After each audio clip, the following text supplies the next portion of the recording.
അല്ല ഗോപാല, നമ്മുടെ ചന്ദ്രന്റെ ഒരു യോഗം നോക്കണേ. പാവം, ആദ്യത്തെ ഭാര്യ പോയപ്പോൾ ആ കുഞ്ഞിനെയും കൊണ്ട് എത്ര കഷ്ടപ്പെട്ടതാ അവൻ. അപ്പോഴാ അവന്റെ ജീവിതത്തിലേക്ക് വർഷ കയറി വന്നത്. ഇപ്പോഴാകട്ടെ ദൈവാനുഗ്രഹം കൊണ്ട് വയറ്റിൽ ഒരു കുഞ്ഞു കൂടി ആയല്ലോ. അതൊക്കെ ശരി തന്നെ. പക്ഷേ ചന്ദ്രന്റെ ജീവിതത്തിൽ ഒരു മനസ്സമാധാനവും കൊടുക്കാത്ത പെണ്ണാണെന്നാ നാട്ടുകാർ മൊത്തം പറയുന്നത്. കഴിഞ്ഞ ആഴ്ച വരെ ഈ പെണ്ണും ചന്ദ്രനും തമ്മിൽ എന്തൊക്കെയോ പ്രശ്നമുണ്ടായി എന്ന് നാട്ടിൽ സംസാരം കേട്ടിരുന്നല്ലോ. പെട്ടെന്നാണ് ഈ ഒന്നിക്കലും ഈ വലിയ വളക്കാപ്പ് പരിപാടി ഫംഗ്ഷനും. ഏയ്, അതൊക്കെ വെറും തെറ്റിദ്ധാരണയാടോ. ഗർഭിണിയായ പെണ്ണുങ്ങൾക്ക് ചിലപ്പോൾ ദേഷ്യവും മൂടും ഒക്കെ മാറും. എന്തായാലും കുടുംബത്തിൽ ഒരു കുഞ്ഞുകൂടി വരാൻ പോവുകയല്ലേ. ചന്ദ്രന്റെ മുഖത്ത് ഇപ്പോഴാ ഒരു സന്തോഷമുള്ളത്. ആ പാവത്തിന് അതെങ്കിലും ഒരു സമാധാനം ആവട്ടെ. എന്താ ഇവിടെ രണ്ടാളും കാര്യമായിട്ട് ചർച്ചയാണല്ലോ. ഏയ്, ഞങ്ങള് ഓരോ നാട്ടുവിശേഷങ്ങൾ പറഞ്ഞതാ ഏട്ടാ.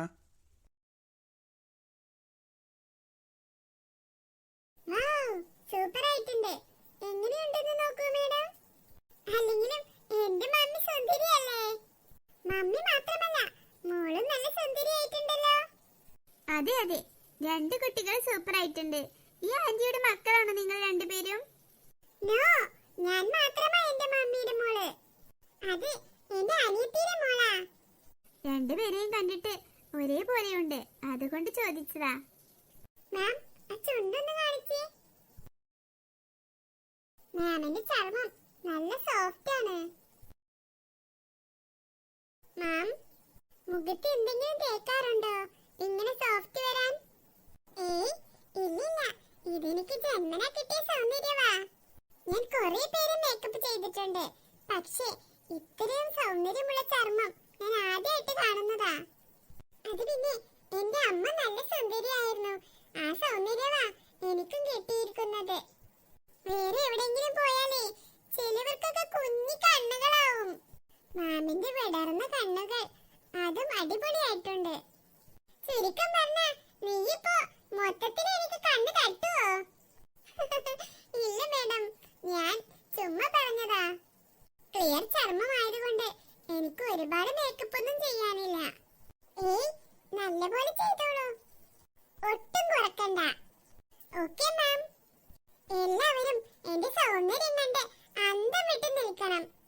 അത് പിന്നെ ഞങ്ങൾ ഇതുവരെ മേക്കപ്പ് ചെയ്തവരാരും സൗന്ദര്യമില്ലാതെ ഇരുന്നിട്ടില്ല മാഡം. എല്ലാവർക്കും നല്ല അഭിപ്രായം മാത്രാണ്. അതുകൊണ്ടല്ലേ ഞാൻ നിങ്ങൾക്ക് ഇത്രയേറെ കാശും തന്ന് നിങ്ങളെ തന്നെ ഏർപ്പാടാക്കിയത്. പക്ഷെ ഒരു കാര്യം, എന്നെ കണ്ടാൽ ഇന്ന് ഈ പന്തലിൽ ഏറ്റവും കൂടുതൽ തിളങ്ങുന്നത് ഞാൻ മാത്രമായിരിക്കണം. അതിന് സംശയമുണ്ടോ? അത് മതി. ഈ സർക്കസുകാരിയെ നീ എന്തിനാ വെറുതെ കൊണ്ടുവന്നിരിക്കുന്നേ? അവിടെ നിന്ന് ചവിട്ടുനാടയും കളിക്കാനല്ലാതെ അവളെ കൊണ്ട് ഒന്നിനും പറ്റുന്നില്ലല്ലോ. അത് രണ്ടുപേരും കൂടെ ഒരുമിച്ച് ചെയ്യാൻ പറ്റത്തില്ലല്ലോ. ഇത് ഈ കുട്ടി, ഈ കുട്ടിയെ കാണാനും നല്ല ഭംഗിയുണ്ടല്ലോ. ചെറിയമ്മേ, ചെറിയമ്മയെ കാണാൻ നല്ല ഭംഗിയുണ്ട്. ചെറിയമ്മക്കിതാ കുടിക്കാനുള്ള വെള്ളം കൊണ്ട് വന്നതാ ഞാൻ. അവിടെ വെച്ചേക്ക് മോളെ. ഇത് കഴിഞ്ഞിട്ട് ചെറിയമ്മക്ക് ഇനി വെള്ളം കുടിക്കാൻ പറ്റുള്ളൂ. ഈ നാശം പിടിച്ച പെണ്ണ്, നീ എന്തിനാണ് ഇപ്പൊ ഇങ്ങോട്ട് വന്നത്? ആ കൊച്ചൊരു നല്ല കാര്യമല്ലേ ചെയ്തത് മാഡം. നിന്റെയൊക്കെ ഒരു അഴുക്ക് വെള്ളം കണ്ടില്ലേ നീ? ഞാനിവിടെ മേക്കപ്പ് ഇട്ടുകൊണ്ടിരിക്കുന്നത്. അത് ചെറിയമ്മയല്ലേ റൂമിലേക്ക് വെള്ളം കൊണ്ടുവരാൻ എന്നോട് പറഞ്ഞത്.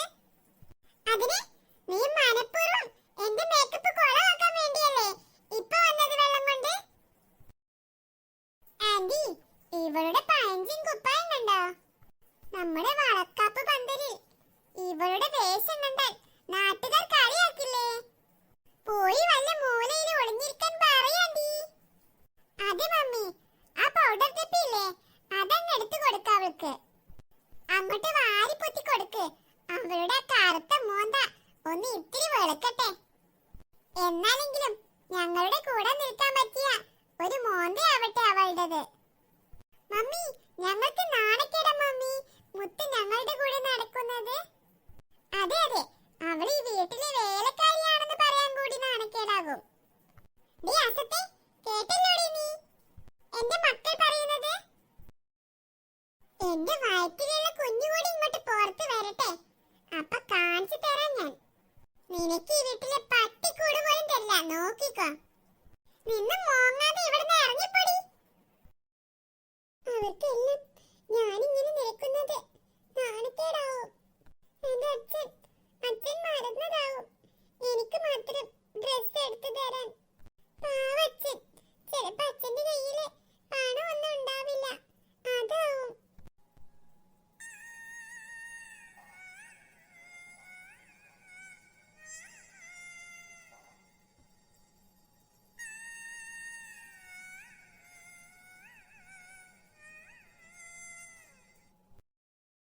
അയ്യോ കല്ലു, മുത്തുചേച്ചി. ഹായ്, കല്ലു നല്ല സുന്ദരി കുട്ടിയായിട്ടുണ്ട്. മുത്തുചേച്ചി. എന്താ കല്ലു? മുത്തുചേച്ചി എന്താ പുതിയ ഡ്രസ് ഒന്നും ഇടാത്തെ? ആ ചീത്ത ചെറിയമ്മ മുത്തുചേച്ചിക്ക് ഡ്രസ് ഒന്നും എടുത്തു തന്നില്ലേ? ഡ്രസ് ഇല്ലാന്നുള്ള കാര്യം ഞാനിപ്പോ കല്ലുവിനോട് പറഞ്ഞ അത് അച്ഛന്റെ ചെവിയിലെത്തിക്കും. പിന്നെ അച്ഛൻ വെറുതെ ചെറിയമ്മയോട് വഴക്കുണ്ടാക്കും. എനിക്ക് മാത്രം ഡ്രസ് എടുക്കാത്തത് കൊണ്ട്. വേണ്ട, ഇന്ന് എല്ലാവർക്കും സന്തോഷമുള്ള ദിവസമല്ലേ, ഞാനായിട്ട് അത് കളയണ്ട. മുത്തുചേച്ചി. അത് കല്ലു, ഞാൻ ഡ്രസ് മാറാൻ നിൽക്കുന്നയാ. ഇത് വെറുതെ കള്ളം പറയണ്ട മുത്തേ, എനിക്കറിയാം അനക്കേ എന്റെ ചെറിയമ്മ ഡ്രസ് ഒന്നും എടുത്തു തന്നിട്ടുണ്ടാവൂല. ഞങ്ങളോട് മറച്ചു വെക്കണെന്തിനാ? ഞങ്ങളോട് സത്യം പറഞ്ഞൂടെ? മുത്തുചേച്ചി, ഞാനിന്റെ അമ്മനോട് പറഞ്ഞു കൊടുക്കാം മുത്തുചേച്ചിക്ക് ഒരു ഡ്രസ് വാങ്ങി തരാന്. അയ്യോ വേണ്ട കല്ലു, അതെ അച്ഛനറിഞ്ഞ അച്ഛന് സങ്കടാവൂലേ? പിന്നെ മുത്തുചേച്ചിക്ക് മാത്രം പുതിയ ഡ്രസ് വേണ്ടേ? അച്ഛന് നല്ലോണം സങ്കടാവട്ടെ. അച്ഛന് നോക്കണ്ടേ മുത്തുചേച്ചിക്ക് ഡ്രസ് ഉണ്ടോന്ന്? അച്ഛനറിയില്ലേ ചെറിയമ്മയുടെ സ്വഭാവം? അത് ശരിയാ കല്ലു പറഞ്ഞത്, അതിൽ ഞാൻ കല്ലുവിന്റെ ഭാഗത്താ. സാരല്ല സുൽഫിക്കറെ, നല്ലൊരു ദിവസമായിട്ട് വെറുതെ എന്തിനാ അച്ഛനെ വിഷമിപ്പിക്കുന്നത്? ഇപ്പൊ മുത്തുചേച്ചിക്ക് ഡ്രസ് ഇല്ലാതെ ഒരു രസം ഉണ്ടാവില്ല. മുത്തുചേച്ചി പുതിയ ഡ്രസ് ഇട്ടാലല്ലേ കല്ലുവിന് സന്തോഷം ഉണ്ടാവുള്ളൂ. അല്ലടി ഇജ്ജി ആ വർഷയുടെ ഒരുക്കമാനം കണ്ടോ? നാട്ടില് മൊത്തമുള്ള സ്വർണ്ണം ഓളെ മേത്തുണ്ട്. പോരാത്തിന് മുഖത്താണെങ്കി ആകമാനം മേക്കപ്പും വാരി പൊത്തിക്കണു. ഇതൊക്കെ പാടെ കാട്ടി കൂട്ടണം അവൾക്ക്. ആ ചന്ദ്രന്റെ കയ്യെ കിട്ടിട്ട് വേണ്ടേ ഇതൊക്കെ ചെയ്യാനായിട്ട്? ഇതൊക്കെ കുറച്ച് കൂടി പോയില്ലെന്നാ എന്റെ ഒരു സംശയം. ഇതൊന്നും ഉണ്ടാതിരുന്നപ്പോഴേ ഓളൊരുങ്ങിയ ഞമ്മക്കെന്താ? ഓളൊരുങ്ങി ഒരുങ്ങാതിരിക്കെ എന്താന്ന് വെച്ചായിക്കോട്ടെ. പക്ഷെ ഇന്റെ ബേജാറേ അതൊന്നല്ല. ആ കുട്ടിയില്ലേ മുത്ത്, പാവം, അതിനെ കുറിച്ച് ഓർത്തിട്ടാ. ആ കുട്ടിയുടെ മുഖത്തെ ഒരു സന്തോഷമില്ല, എപ്പോ നോക്കിയാലും കരഞ്ഞ മുഖം അതിന്. ഇങ്ങനെയൊക്കെ പെരിയിലൊരു പരിപാടി നടക്കുമ്പോ കുട്ടിയുടെ മുഖത്ത് എത്രമാത്രം സന്തോഷം ഉണ്ടാവും. അതൊന്നും ആ കുട്ടിയുടെ മുഖത്ത് കാണാനേ ഇല്ല. അമ്മി, ആ കുട്ടീനെ ഇവിടുന്ന് ഇറക്കി വിട്ടില്ലേ? ആ പ്രശ്നം കഴിഞ്ഞ മുതലേ ആ കുട്ടീനെ നല്ലോണം നോക്കണുണ്ടെന്നാ നാട്ടുകാര് പറയുന്നത്. അതൊക്കെ നാട്ടുകാര് വെറുതെ പറയാനാ ഇച്ച് തോന്നുന്നത്. ഓളി ജനങ്ങളെ മുന്നിലേ നല്ല ആളായി അഭിനയിച്ചിട്ടേ ആ കുട്ടിനിട്ട് നല്ലോണം കടുപ്പം കാട്ടുന്നുണ്ടാവും. നമുക്കൊക്കെ എന്താ ചെയ്യാൻ പറ്റിയ ജമീലോ? അതെ അതെ, നമ്മള് പറയാൻ പോയാലേ ഓള് നമ്മളെ വാക്കിയാക്കൂല. പിന്നെ നമ്മക്കില്ലാത്ത കുറ്റം ഉണ്ടാവൂല. പാവം കുട്ടി, അതിന്റെ കഷ്ടകാലം അല്ലാതെ ഇപ്പൊ എന്ത് പറയാനാ? അതെ അതെ, ചെറിയ കുട്ടിയാകുമ്പോ തന്നെ അതിന്റെ അമ്മയും അതിനിട്ട് പോയില്ലേ. പഠിച്ചോ വിളിച്ചാ പിന്നെ പോകാതെ